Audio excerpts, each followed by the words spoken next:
Miss Ashley Simpo, welcome to Stylists We Live. Thank you so much for having me. I'm happy to be here. How are you? I'm awesome. I'm awesome. You and I have been working together and talking for the past few weeks, putting together a course on journalism. How did you get started? Did you always know you wanted to be a journalist, or was it something that you fell into? I've been a writer, I want to say my whole life. As a child, I loved writing. I loved storytelling. I had my nose in books I was way too young for. And, had a love of Toni Morrison at a very young age. And so I always loved writing. I don't think that I saw it as a career. I don't know why, because I definitely was headed in that direction, but I didn't see it as a career. I think because, the folks around me, my family, I think they were very more so, get a good state job, a good city job, go, work at a bank, study business. That was always the thing that was kind of grounded into us. Are you a New Yorker, Ashley? I'm not. I'm from California, so I was okay. Born in Oakland. My family lived in the Bay Area. We also lived in Sacramento for some time, so I consider myself definitely a Bay Area rooted person, Northern California native. But I came to New York in my early 20s, and so I've been here long enough to be a New Yorker. I think that's what people tell me. I don't want to claim it if it's not mine. But if I'm hearing you right, you started off as a reader. Yes. Your passion for writing started off with reading other authors. Yeah. If you remember, I heard you say Toni Morrison. Yeah. Were there other authors that you remember reading kind of obsessively, or that you really loved, or you were really engaged with? Alice Walker. I read The Color Purple when I was probably 10. And that took me through. Exactly. Well, I think there was a good reason for that, though. I think, I'm glad that I read it at an early age, but that kind of introduced me to Zora Neale Hurston, just a lot of other writers that were just really strong storytellers and really, strong, independent folks. So I think that the thing that touched me most about writing and about specifically Toni Morrison was this idea of just writing what you want to read. And so I also kept a journal from the age of 6. I was writing little stories or just thoughts or whatever from a really young age. And so naturally I gravitated towards, literature and writing, in school. I studied English lit in college, and I don't think that I really imagined thinking that you were going to do what? I'm not sure. I think that I just wanted to do love the words. Yeah, it was kind of I'm just going to do what I want to do. This is what I'm curious about. I tried to, I remember I started out trying to take, business courses, and I was just bored to death. And so I was just me following what I wanted, quite frankly. And so, yeah, but I still didn't really see it as a way to make a living. I think just because, again, limited mindset at that time. So even though using the word journalist? No, definitely. I mean, I think I've always used the word writer, but I see a journalist as something very specific. And so, I definitely didn't. I don't think that I ever thought of myself as somebody who is, intentionally researching stories and writing stories for publications probably until about 2014. And that was kind of when things shifted a little bit for me. And that I think was a year. It was recent. I mean, like I said, I was writing. 10 years. Well, it was 2024. Yeah, 10 years. You're on your 10-year anniversary. Congratulations. Well, thank you. Thank you very much. I appreciate that. But yeah, I mean, I definitely did not see it. I mean, I was a blogger before that. I was definitely a wordy person always, but I never, considered myself as somebody who would really pursue it, or that I didn't see, I just didn't see myself there. And I think what shifted was in 2014, there was this surge of Black writers kind of hitting the scene. I think social media had something to do with that in many ways. And we saw some small publications sprouting up, I think because of platforms like Medium and Substack and stuff like that. And it just made it more, there was just this space for alternative voices suddenly. And so although I kind of considered myself to be more of an essayist, there was space for me. And so I started writing for small publications online. I think my first byline, I got paid like $25 or $50. You was happy about that $25, weren't you? Like, you're paying me? You're paying me? Like, I was happy. I was good with that. I no regrets on that. But I definitely think that this kind of like intersection of like Black Twitter and spaces like Medium kind of made me feel like, oh, you know, there's community here. There's more than one way to be a writer. There's space for me here. I have things to say and traction. You like to get paid. And I like to get paid. And it was kind of like, well, maybe I could get paid a little more. So I have to ask you a question. You made me think of something. Because you mentioned Toni Morrison, you mentioned Alice Walker, like those women and those group of women were super influential on me as well. Mm-hmm. But I knew I did not want to write that style. Mm-hmm. Did you build a community around the specific style of writing once you started writing? I did. Once you really started blogging. Yeah. And how do you create a community? Those are kind of like catchphrases. They are. How do you do that? You know, that's my mother, girl. My mother's calling me. I'm just glad it's not me because I was like, please don't ring. She's probably gonna keep calling, so it's okay. Let's see if she called back. Go ahead, Mom. So wait, I'm sorry. What was your question again? Building a community. How do you, in action, how do you build a community? Yeah, I mean, you know, I think that for me is always rooted in reciprocity. I think that I found a really interesting creative community on social media. I mean, Black Twitter was like my family kind of, you know, and I saw a lot of folks, you know, Quinta is a really great example of someone who started out on Twitter, who started writing, who started, you know, doing stuff for TV, and she's an Emmy Award winner now. And I think wearing her authentic self, the average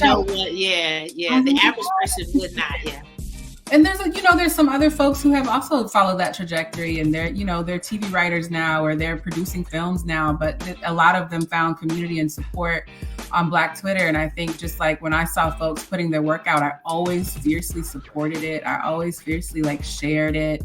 I was one who would tap in with folks and say, you know, is there any way I can support you? And I think that was just because I like seeing Black folks be loud and write stuff, you know? So, I mean, absolutely. That was kind of the origin story of community for me. It was definitely me like reaching out to folks and showing support. And that was reciprocated to me. So when you're pitching these ideas, when you're pitching these stories from such an empowered place, like I have a voice, I have something to say, was it easily receivable to people that you were saying I want to write for? Was it challenging? Did you at all had to numb this loudness in your voice in order to contribute? When you first started to get paid, what were those ideal changes like, you know? Yeah, I think my first lesson with, let's just say TOV, and then like learning like what tone of voice means and like how to get folks to meet in the middle with you, I think was in 2016, I started writing reported op-eds for BET News Digital. And that was different from the spaces that I wrote for before, where it was kind of like, I wrote for this publication called Those People. And their whole thing was like loud, proud, Black topics, radical things, like whatever you have to say. I got to write about abortion. I got to write about all these different things. And then when I started writing for BET, it was kind of like, you know, calm down. And it was really more so not necessarily my opinion that mattered. It was more so understanding the community's need and understanding and speaking for the community. And I'm okay with making that adjustment. And I think because it was my first experience was in a predominantly Black space, I felt satisfied that I was doing something purposeful. If I had to meet in the middle, you know, it you know, kind of is what it is. I remember there was an early situation, I won't say the publication, but it was like, one of the Jenners had done a Pepsi commercial, and it got a lot of, they were tearing them up online. It was really like tone deaf. And I hit my editor up and I was like, I'm on it. You know what I mean? And she was like, go. And so I wrote like a op-ed, piece about it and sent it to her in the morning. And she was like, this is great. They were starting the little like line edits on it. And about an hour later, she was like, we can't run it because Pepsi is a partner. An advertiser, yeah. Squashed. So it was like, okay. And I think that like made me feel like even in certain spaces where you feel like, the topic matters or, the situation is enough to amplify, folks got to keep the lights on, and sometimes it's a no. So I have to say, I know I'm interviewing you, but I have to share this situation. Did I share with you I can't remember the Regina King nominated film, Night in Miami? No. So they sent me to Miami to interview, to go and experience the hotel, because it is a physical hotel. It's a place, it's still open. It's open as a kind of like a museum, kind of like a museum. But they have community events and anyway. But the hotel is ran by like two 80-something-year-old women, right? Mm-hmm. And they're struggling. You know what I mean? Like they're really, really struggling. Yeah. And I found out that the production company, they never paid them any money. They came and got sets from the hotel, but they never paid them any money.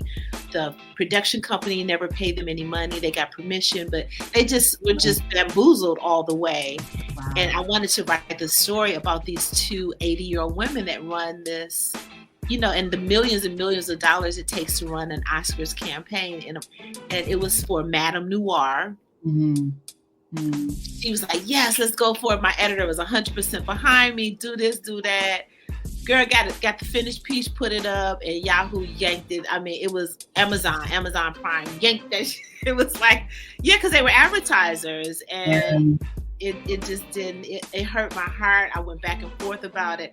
I became a hater of Regina King, because I was like, how could she do this to these ladies? How could she? Yeah. Because you have to know this is happening. But has there ever been situations where you saw kind of wrongdoing, but you could not speak about it, especially in the Black spaces that you? Mm-hmm. I mean, what comes up is not exactly similar to what your experience, but I remember there was a story, and I'm not going to shout out the publication, but I was writing for I pitched this to a publication, it was a Black publication. And it was, I'm from Oakland. There was a story building. It was a local story at the time. It hadn't gone national yet. And it was about 5 or 6 Black mothers in Oakland who basically were moved into an abandoned house and were squatting. And that was because homelessness is still and was at that time at a huge peak in Oakland. Most of them were fully employed and could not afford to live anywhere. And these were Oakland natives, you know what I mean? Wow. And so I reached out to their point person and talked to her. And she was like, yeah, we can definitely share a story, and that was going to be a way to kind of amplify this local story that wasn't getting a whole lot of attention as well. And my editor wanted all of the mothers to participate and also, I believe, share their first name. She wouldn't accept anonymous, commentary from them. And that was a hard stop with them. I mean, they were already under pressure. The police was hounding them. They were getting, investigated. They were, it was kind of rough for them. They had children in the house. So there were only 1 or 2 that was willing to speak to me, which I thought was perfectly fine, but my editor didn't. And so that never ran. And I mean, I never wrote it. We kind of like were at a standstill, but that never happened. And I remember feeling really, really angry and hurt, because I felt like as a Black publication, there's a responsibility to amplify this story. It is definitely a meaningful story, and it was the right platform for it. They weren't just like puff pieces on like mascara. It was like, these are real like community issues that they're bringing up. And so it felt like, I feel like I never wanted to work with that editor again. I never pitched that publication again. I probably never will. I mean, that's like, at this point, it's a chip on my shoulder, but like that really stuck with me. It matters. It does. Yeah, it hurts. Don't know that it does. It matters.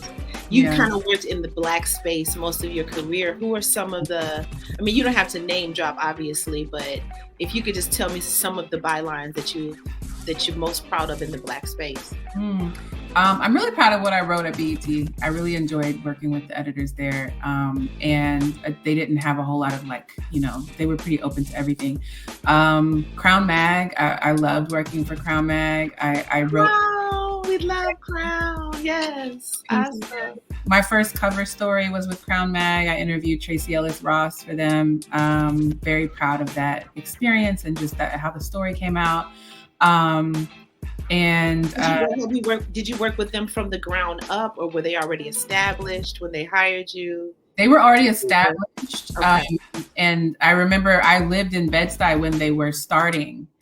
And Lindsay, the co-founder, she walked the issue that I ordered over. We met at a bar and she handed it to me because something with the shipping, it wasn't like shipping to me. So and I got to meet her. And then I think we just kind of like, how you keep an eye on folks and you see them kind of supporting you over the years. And they reached out to me in 2021 and they were like, we need a managing editor and we would love to work with you. And so it feels like the ground up because it's a small publication. Yes. And I worked closely with, the founders and the creative director, Jasmine Marie at the time. And just did really great work. I mean, that I think made me really thirsty for just like being in Black innovative creative spaces. That was a huge one. And I really enjoyed being at Okayplayer. That was my last role. I think I learned a lot. I worked around some really seasoned music journalists and editors, and I learned a lot from them. And that also felt very much like a space that was rooted in Blackness and culture. So that was Okayplayer gave me my first African themed article. Okay. Was it for OK Africa? No, it was Okayplayer. Okay. Okayplayer. But they were so receptive to my international pitches. They kind of opened after I had started doing things for Italian Vogue. Before I ever thought about moving to South Africa, they were some of the first. I think I can't remember who my editor was. Andre, I can't remember. Aaron. That's before my time, but yeah, that sounds about right though. Yeah, they were super. As I'm sure in the Black space, you can kind of get stagnant. It seems like all of the people are doing entertainment. It seems everyone is doing music. So when you kind of step out of that, a lot of the editors are not as receptive. So I'm just curious when you went from BET, which is obviously a very entertainment driven, to more, how did you make the transition to, Okayplayer obviously is a more Black culture, Black, to me, conscious conversation. In writing, how were you able to transition over to more intellectual pieces? I really would say social media. I became a pretty loud voice on Twitter, and you had opinion. Yeah, I had opinions. I had things to say. I still have things to say, and I don't believe in, silencing myself. And so I feel like I really use Twitter as a space of kind of like, it is a microblogging space, and that was kind of how I've used it. And it was an opportunity to, in front of my own audience, my followers, just kind of voice my opinions. And I think that was what I became, I guess, known for. And so there were times where, I think after like 2019, 2020, I didn't pitch as much. And I really there were editors that kind of hit me up and said, you're kind of, loud. I can see you can handle these kind of topics. Do you want to write about this or that? Especially when I got really vocal about parenting and family. I wrote a kid's book about divorce. And so then I kind of started becoming the divorce writer. Wait, you said this so nonchalantly. So you wrote a what now? I didn't know that, Ashley. I didn't know you wrote a book.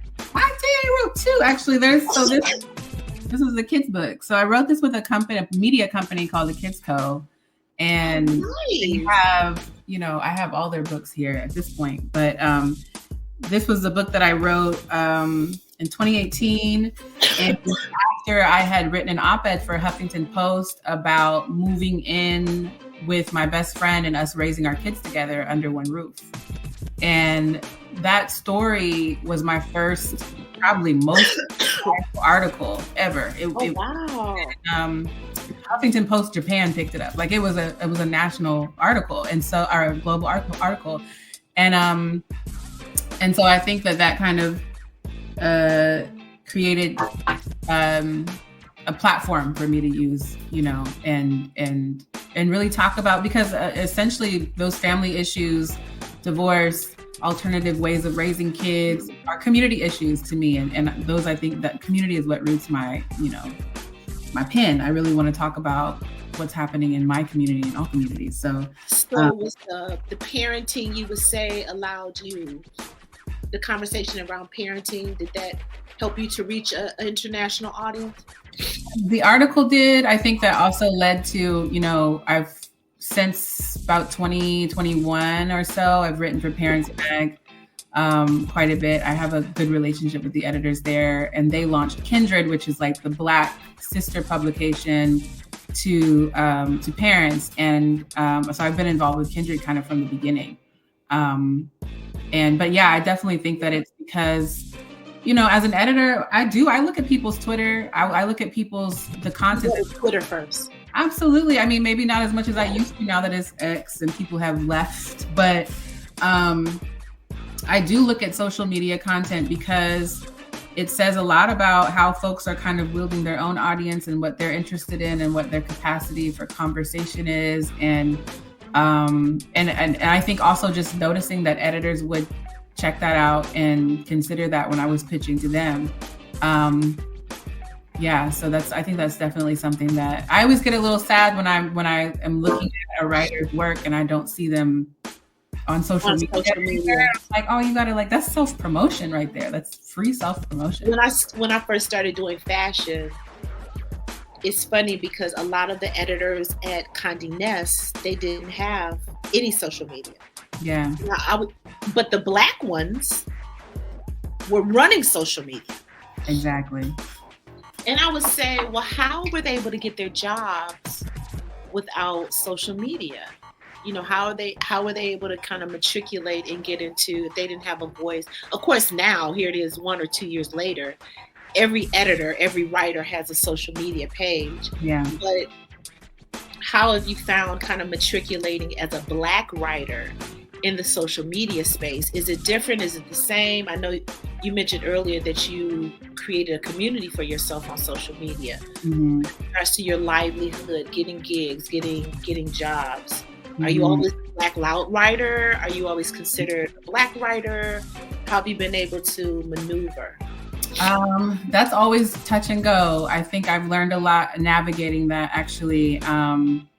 I don't want to necessarily be a Black writer. I want to be a writer who is Black. And I think that I'm able to write to all audiences, especially because I think these topics are for everybody. You know what I mean? But I think that it makes sense to me that you saw more Black writers on social media at that time, because, if we're not necessarily able to be in those networking spaces, with the white folks, then we definitely can in our own spaces online. And so, a lot of the ways that I met editors that I pitched are because we found each other on Twitter. They followed me or they retweeted something of mine. And then I'm like, oh, well, let me just send you an email real quick. I have some ideas. I think that kind of networking has really paid off. Writers introducing other writers to the editors they've worked with, giving each other advice, bringing folks into, for example, when I've been in the position to kind of build out a team of writers, which I have now several times, I tap the writers, not just my friends, but the writers whose work I'm familiar with. And oftentimes I came across their work on the timeline. Yeah. And so, Absolutely. Yeah. So we had talked about this a little bit earlier. If you were to, you've been in the game, 10 years now. You have experience. Really, you really have a lot of experience that I wasn't even aware of because I didn't realize you were an author as well. Yeah. But if you were to write, obviously journalism looks way different than it did in 2014. If you were to write a course or teach a class, what would be, some of the pivotal things that you would teach that you really feel like people that are matriculating don't know? Anything in specific? I always think about pitching.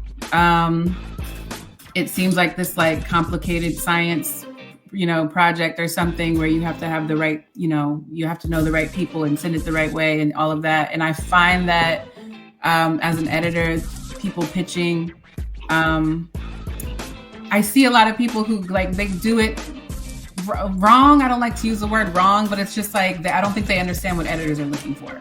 And like you mentioned earlier, being on both sides of that kind of, wall and being both an editor and a writer, I have empathy for what writers don't really realize. And I also have empathy for editors and what their day looks like. And so I love offering some transparency around that. I think that anytime we can make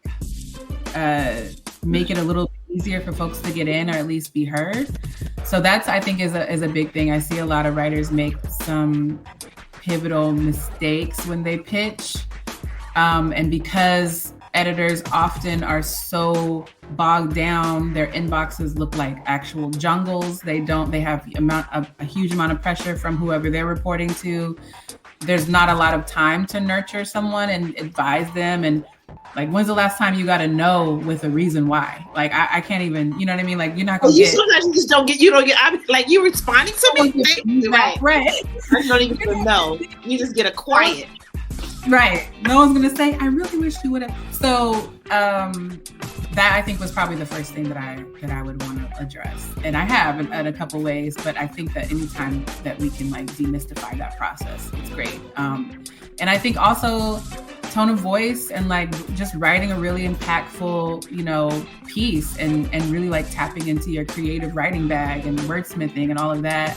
I've gotten a lot of pieces from folks who I think just right out of college and they're writing it's an essay. And it's all right and very good and well done, but it's not compelling and it's not colorful and it's not storytelling, and you know what I mean? And especially in this space where folks get most of their articles on their phone, you got about 10 seconds to impress me if you want me to scroll. And so I think a compelling opening paragraph and intro to a piece is I think a whole course. You and I have English degrees. So we had, through those degrees, we obviously had to read a lot of writing. We had to read a lot. We had to write a lot, just English language, English literature. Yeah. To me, being able to formulate words in a way that is engaging, like you said, is a skill that I don't think a lot of journalism graduates have. Yeah. How do you teach someone how to write, especially in a way that is storytelling worthy? How do you teach someone that? There's a few things I think I always, when I've given folks advice offhand, one thing is read more than the self-help. You know what I mean? Read some stories. Go back and read Baldwin. Go back and read people who are rich storytellers. Any book I think that makes you feel imaginative and curious, no matter who wrote it. It doesn't even have to be a Black writer. One of the books that I always go back and read every couple of years because of how descriptive it is Memoirs of a Geisha. And it's because this writer was not a Japanese woman, that the writing was so just really rich and descriptive. And every time I read it, I'm oh, words, you know what I mean? So I think that's a big thing is don't forget to read, read a couple books a month, read articles, read magazines, take it all in. I don't think you can draw from an empty creative cup. And then I think the other thing is, I don't know if folks practice. Words. I love that statement. I don't think you can draw from an empty creative cup. I love that.